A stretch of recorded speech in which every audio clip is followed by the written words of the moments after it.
Dans cette vidéo, on va vous parler des troubles des règles. Irrégulières, abondantes, spotting, qu'est-ce que c'est? Est-ce qu'on peut vivre avec? Est-ce qu'il faut vivre avec? Plusieurs causes existent et pour les identifier, vous pouvez aller consulter. Ça peut être un trouble hormonal, un trouble de la thyroïde, une endométriose. Dans cette vidéo, en attendant de trouver la cause de l'irrégularité de vos règles, on va vous proposer des solutions pour vivre le mieux possible avec. Et un des principaux symptômes, c'est la douleur, mais ça peut être aussi des cycles menstruels irréguliers.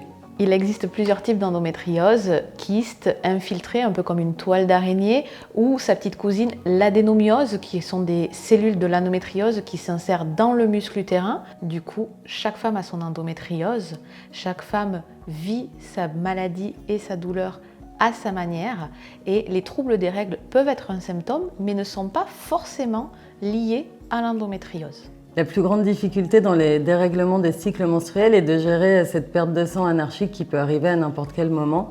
Et les femmes sont souvent tentées de mettre des protections internes et c'est vraiment très déconseillé, surtout quand les pertes de sang peuvent arriver à n'importe quel moment, car on se retrouve avec des femmes qui peuvent mettre des protections plusieurs jours d'affilée alors qu'il n'y a pas de perte de sang. C'est vraiment déconseillé d'utiliser un système absorbant lorsqu'il n'y a pas d'écoulement dans la muqueuse vaginale. Et donc je vous conseille de privilégier les culottes menstruelles en coton bio lavable. Pour vous faciliter la vie et pour votre confort, c'est vrai que quand vous avez des troubles des règles, un cycle anarchique et que vous ne savez pas quand vos règles vont tomber ou quand vous allez avoir des pertes de sang, vous allez avoir tendance à vouloir mettre des protections de manière quasi quotidienne.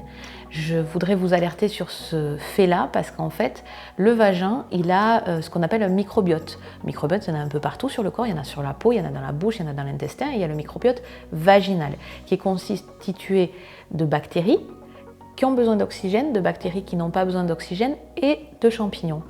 Tout ça permet d'avoir un équilibre stable qui vous évite d'avoir des mycoses, qui vous évite d'avoir des dérangements et des gènes au niveau du microbiote.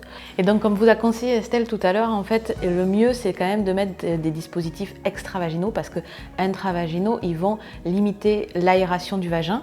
Les dispositifs absorbants comme les culottes menstruelles vont aussi avoir un impact sur l'aération du vagin. Donc, je vais plutôt vous amener à choisir des culottes en coton bio mais non absorbantes si vous pouvez gérer votre flux, et si ce n'est pas le cas, vous privilégiez les culottes absorbantes pour la journée et la nuit vous essayez de mettre des pyjamas en coton assez fluides et assez aérés. Évidemment, si vous avez des règles régulières toutes les 3, 4 ou 5 semaines et que vous savez quand est-ce qu'elles arrivent à 1 ou 2 jours près, vous pouvez utiliser des dispositifs intravaginaux ou des culottes menstruelles tout le temps de votre période habituelle de règles.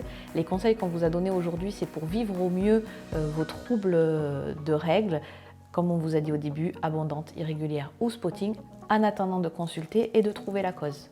Et maintenant que vous avez toutes les informations pour gérer au mieux vos troubles des règles, c'est à vous d'écrire vos règles du jeu.